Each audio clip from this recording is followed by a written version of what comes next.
Ipagpalagay mo na nakaupo ka ngayon ha. Nakikinig ka sa amin, tapos may biglang lumapit sa iyong isang tao.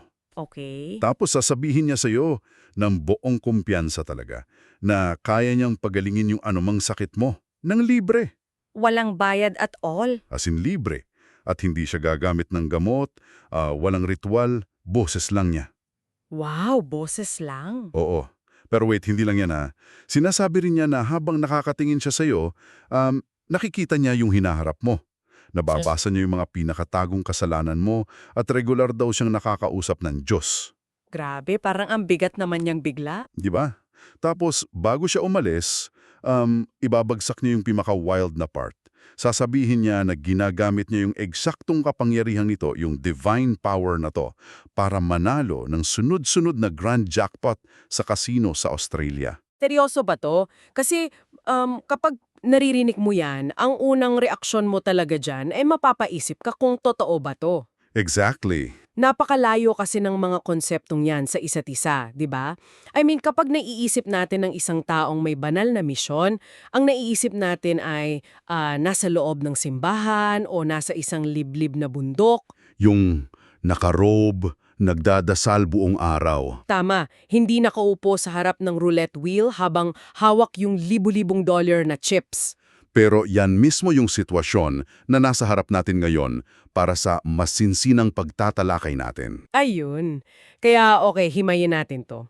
Sige. Kasi yung mga source documents natin ngayon na binubuo ng mga social media posts, may website excerpts, at may transcripts ng mga video, umiikot lahat sa isang tao na nagngangalang Narciso Ulalo. Narciso Olalo. At base sa mga materyales natin na galing mismo sa mga platform niya, nagpapakilala siya bilang yung number one instrument chosen by God. Number one instrument. Oo, siya daw yung pangunahing kasangkapan para maghatid ng mensahe at katotohanan. At ang unang-unang utos sa kanya ay manggamot at mangaral. At dito pumapasok yung isang napaka-importanting detalye na binanggit mo kanina. Yung sa bayad? Oo, ang nakakabilib dito ay kung paano niya idiniin yung patakaran niya sa paniningil. Mahigpit yung utos sa kanya na huwag maningil kahit isang sentimo. Ni isang kusing walang hinihingi. Sa mismong salita niya sa mga post niya sa Ingles, without charge even a single cent. At meron pa siyang malinaw na division of labor na ipinaliwanag. Wait, paanong division of labor pagdating sa milagro? Kasi hindi niya sinasabing siya yung may magic eh. Ayon sa kanya, sinabi mismo nung Diyos sa kanya na, ako ang nagpapagaling pero ikaw ang naggagamot. Okay, nakukuha ko. 'Di ba? Makikita mo rito na inaalis ni Olalo yung sarili niya bilang yung mismong source ng power. Siya ay isang conduit lang, parang daluyan. At yung boses pa lang daw niya ay sapat na para mangyari yun. So, kung iisipin mo para siyang isang radyo o kaya antena, Tama, magandang analogy yan. kasi hindi naman yung bakal ng antena ang gumagawa ng musika di ba? Sinasalo lang nito yung signal, tapos pinapasa sa atin. Exactly, sinasalo lang. Pero nakakamangha talaga na boses lang ang kailangan, walang physical na hawak, walang pinapahid na langis. Boses, at teka, may catch pala dito. May condition siya, di ba? Oo, meron siyang malaking pero dyan. Kailangang may pananampalataya yung taong pinapagaling, pananampalataya na si Ulalo ay ginagamit na kasangkapan at syempre pananampalataya kay Jesus Christ.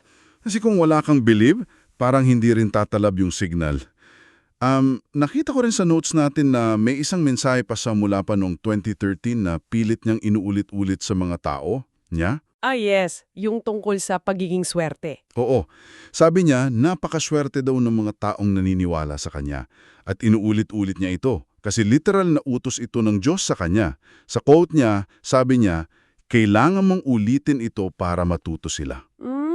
Alam mo, kapag tiningnan natin yan mula sa isang psychological na perspektibo, napakabigat ng nagagawa ng ganyang repetisyon. Yung paulit-ulit na pagsabi, Oo, hindi lang yan simpleng pagpapaalala paghuhubog yan ng katotohanan para sa mga tagasunod niya.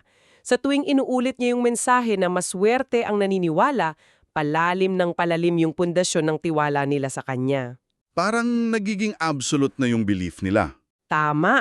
At sa konteksto ng faith healing, yung absolute trust na yan ang nagiging catalyst.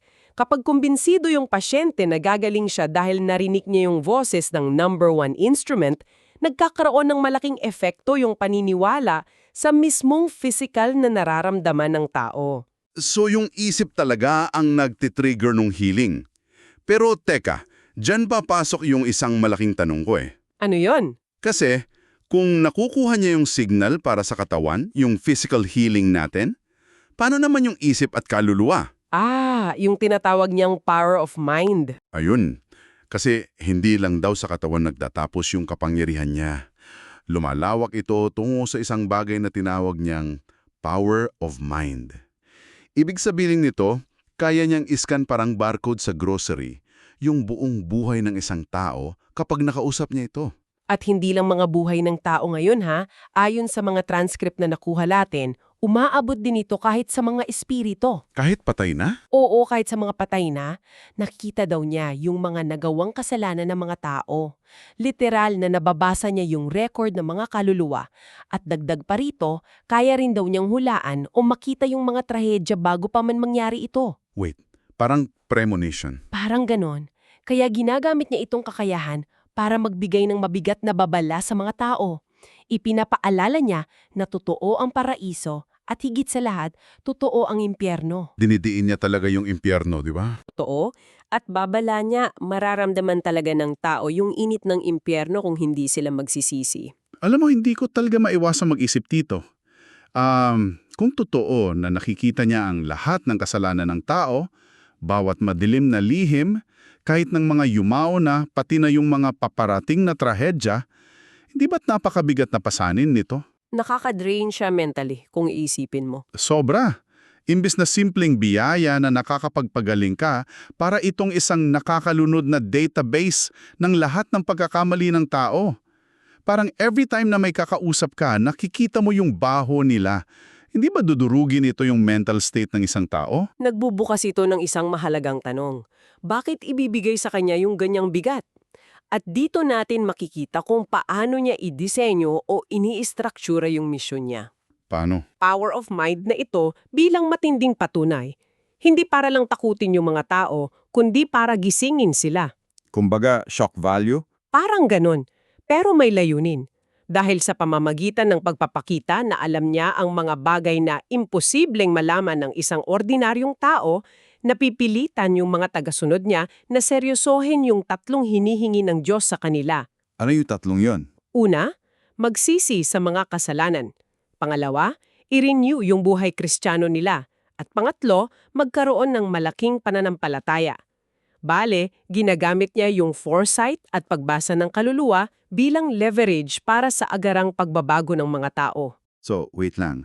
Kung nakikita niya yung lahat ng kasalanang ito at alam niya kung gaano kainit yung impyerno na sinasabi niya, paano ba niya tinuturo yung mga tagasunod niya na iligtas yung sarili nila?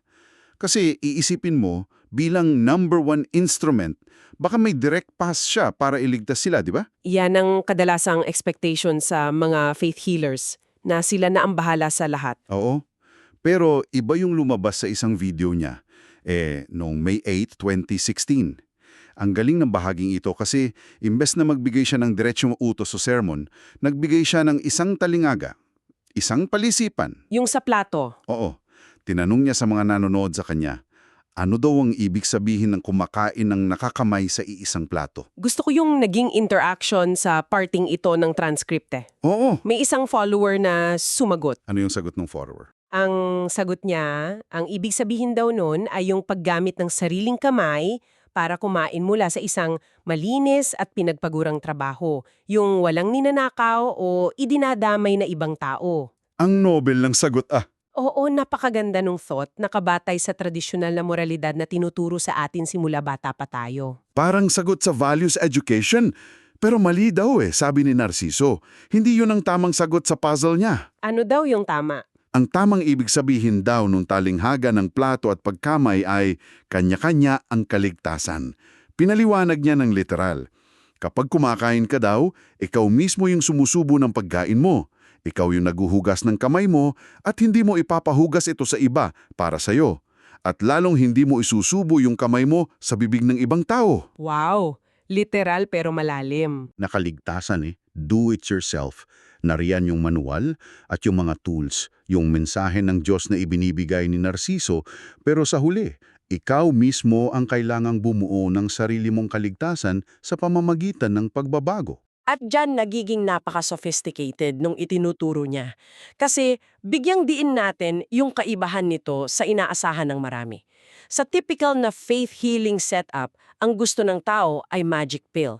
Lalapit ako kay healer, ipagagalingin niya ako at tapos na ang problema. Yung tipong ipapatong lang yung kamay, ligtas na. Exactly! Pero sa metapora ng plato, hinihikayat ni Olalo ang personal na pananagutan. Ipinapakita nito na oo, siya yung daluyan ng mensahe at ng healing, pero pagdating sa kaligtasan ng kaluluwa mo, sarili mo ng trabaho yan. Ikaw maghuhugas ng kamay mo, kumbaga. Ang galing nung accountability part na yun. Okay, so pinag-usapan natin dito ay personal na pananagutan, malinis na pamumuhay, at pag-iwas sa kasalanan. Kaya siguro kung nakikinig ka ngayon, mapapanganga ka na lang talaga sa susunod na kabanata ng kwento niya. Kasi sobrang hindi mo aakalain yung susunod. Dahil saan ba natin aasahang makita ang isang propeta na may ganitong kabanal na misyon? Sa simbahan! Sa retreat house! Di ba? Pero hindi. Nakikita natin siya sa mga mesa ng kasino sa Australia. Dito talaga magiging pambihira ang usapan. Sobra itong nakakalito at nakakagulat. Isa yan sa pinaka-bizarre na bahagi ng mga source materials natin. Ayon sa isang post niya noong May 7, 2026, idetalya niya na magkatabi raw sila ni Jesus Christ na tinawag pa niya sa post na best friend. Best friend talaga yung term na ginamit niya. Oo, in all caps pa. At sinabihan daw siya na panahon na para ikwento ang totoong nangyari sa buhay niya sa kasino at kung bakit siya naban o na-block doon. At ang pinakamalaking twist dito ay kung bakit siya nandoon sa unang pagkakataon. Kasi ang kasino sa paningin ng marami ay lugar ng bisyo. Pero ipinaliwanag ni Narciso na ang pagpunta niya doon at ang mga napanalunan niya ay hindi dahil nagsusugal siya para sa sarili. Ipinagawa daw ito sa kanya ng Diyos. Wait, inutusan siya ng Diyos na magkasino? Ayon sa kanya, oo, para daw magampanan niya yung misyon niya, ang mamigay ng tulong, serbisyo at panggagamot ng libre. Dito niya kinukuha yung pondo. At binabalik din daw niya yung bahagi ng pera sa mismong kasino sa pamamagitan ng pagbibigay sa mga tao doon. Alam mo, para itong isang kwentong Robin Hood Pero imbes na pumunta sa gubat para nakawin ng pera ng mayayaman, pumapasok siya sa isang modernong kasino. Tapos ginagamit niya yung banal na propesiya sa roulette wheel para talunin ang laro at punduhan yung pagtutulong sa mahihirap. Yan exactly yung narrative na binubuo niya. At teka, hindi lang tayo nag-uusap dito tungkol sa maliliit na panalo Nakasulat sa post niya na nanalo na raw siya ng grand jackpot hindi lang minsan. 10 beses na siyang nanalo ng grand jackpot. 10 beses? Ang hirap manalo kahit isa nun, Sobra. Ang pinakamalaki daw ay 90,000 Australian dollars. Tapos bukod pa dyan yung nanalo siya ng 52,000, may 8,500 at iba pa. Kung iuugnay natin ito sa mas malaking larawan, makikita natin kung paano ipinaglalaban ni Olalo na totoo ang lahat ng sinasabi niya. Anong ibig mo sabihin? Kasi paano mo ba mapapatunayan sa mga tao ngayon na nakakausap mo talaga ang Diyos? Mahirap i-prove yung power of mind kasi invisible yan Pero yung statistics na manalo ng grand jackpot ng 10 beses, halos imposible yan mathematically. Oo nga naman, may physical evidence siya ng millions in cash. Para sa kanya, yung tagumpay niya sa kasino ang literal na ebidensya ng kanyang banal na koneksyon. Kinokontrast niya ito ng husto sa mga taong matagal nang naglalaro doon pero walang napapala. Dyan papasok yung kwento tungkol kay Pedro. Ito yung isa sa paborito kong part ng transcript kasi sobrang frustrating pakinggan. Oo, yung kwento ni Pedro ay isang perpektong halimbawa ng dinamika niya sa ibang tao. Isipin mo to. Ikinuwento niya itong si Pedro, isang lalaki na mula pa daw 2014 ay nasa kasino na. Araw-araw yatang nandun. Pero ni isang grant wala siyang napanalunan. So itong si Narciso, dahil andun siya para tumulang, Ilang beses niyang binigyan ng numero si Pedro. Binibigyan niya ng cheat code, kumbaga. Literal na cheat code. Sasabihin niya, Pedro, mag-focus ka sa martilyo. Tumaya ka sa numerong 79. O kaya, pag sa roulette na sila, sasabihin niya, lalabas ang bolang 300 o kaya 303. And out of nowhere, sinasabi niya yan based sa power of mind niya? Oo. Nakikita raw kasi niya yung lalabas na numero kapag umiikot na yung bola, yung kapag low orbit na. Yung pabagsak na yung bola? Exactly. Anong ginagawa nitong si Pedro kapag binigyan na siya ng swerteng numero? Tumaya ba ng tama? Hindi, palagi niyang kinokontra yung taya. Imbes na tumaya sa 749 na sinabi ni Narciso, tataya siya sa 729. O kaya minsan, hindi na lang siya tataya at manunod na lang. Kaya ayun, hindi siya nakikinabang sa grasya. Alam mo yung anekdota na yan tungkol kay Pedro, nagpapakita ng isang malalim na punto tungkol sa free will. Inilalatag na sa'yo yung biyaya, sinabi na sa'yo kung saan babagsak yung bola, pero dahil may sarili kang pag-iisip at pagdududa, kinokontra mo pa rin. Ayaw mo kasing maniwala eh. Baka mataas yung pride. Oo. O kaya masyadong nag-a-analyze. Para kay Olalo, si Pedro ay patunay na kahit gaano pa kalakas ang power of mind niya at kahit bigyan ka pa ng Diyos ng exact numbers, kung ikaw mismo ang sasabutag sa sarili mo, wala talagang mangyayari. Babalik tayo dun sa metapora ng plato. Exactly. Hindi pwedeng si Narciso ang kumuha ng chips ni Pedro at ilagay sa tamang numero. Kanya-kanya pa rin. Kung ayaw mong isubo yung biyaya, gutom ka. At apparently, dahil nga sa sunod-sunod na pagkakapanalo at pag-predict ni Narciso ng mga number sa ruleta, napansin siya ng management. Na-flag siya ng casino? Oo, kaya siya na-ban o na-block doon. Siguro iniisip nila nag-cheat siya. Kaya nga, nagtakda si Narciso ng isang Zoom meeting noong May 10, 2026 para daw ipaliwanag itong buong kwentong ito na punong-puno ng misteryo sa mga followers niya. Wow! Nakakabilib na pinag-isa niya ang mundo ng faith healing at yung mundong umiikot sa loob ng kasino. Oo. At para ibuo itong masinsinang pagtalakay natin, balikan natin yung kahalagahan ng kwentong ito. Ano nga ba ang makukuha natin mula sa buhay ni Narciso Ulalo? Para sa akin, ito ay isang malalim na paalala na ang paniniwala at ang paghahanap ng layunin sa buhay ay walang iisang forma. Ibig sabihin, hindi siya laging nakahon sa kung ano ang inaasahan natin. Tama. Para kay Narciso, ang banal na tawag sa kanya ay tumawid mula sa mga simpleng probinsya kung saan namimigay siya ng libreng panggagamot hanggang sa mga maiingay na mesa ng kasino sa Australia. Ipinapaalala nito sa atin na yung pag-unawa sa pananampalataya ng isang tao ay nangangailangan ng bukas na isipan. Kasi kung titingnan mo lang on the surface, parang ang gulo eh. Faith healer na sugarol. Magkasalungat masyado. Oo, pero sa kanya, it all makes sense. Nakasentro lahat sa iisang divine mission na pinaniniwalaan niya. At hindi natin maiintindihan yan kung hindi natin susubukang tingnan ang napakakaway kaibang mga karanasan niya ng walang husga. Ayun nga eh. At bago kayo magtapos, gusto kitang iwanan, ikaw na nakikinig sa amin ngayon, ng isang bagong ideya. Isang kaisipan na hindi natin direktang napag-usapan pero nakaangkla sa mga narinig natin ngayon. Ano yun? Isipin mo to. Kung totoo nga ang pinahihintulutan ng isang banal na puwersa na i-hack ang isang kasino para manalo ng malaking pera at gamitin ito sa kawanggawa at libreng panggagamot, nababago ba nito ang moral na halaga ng sugal? Oh, that's a good question. Di ba?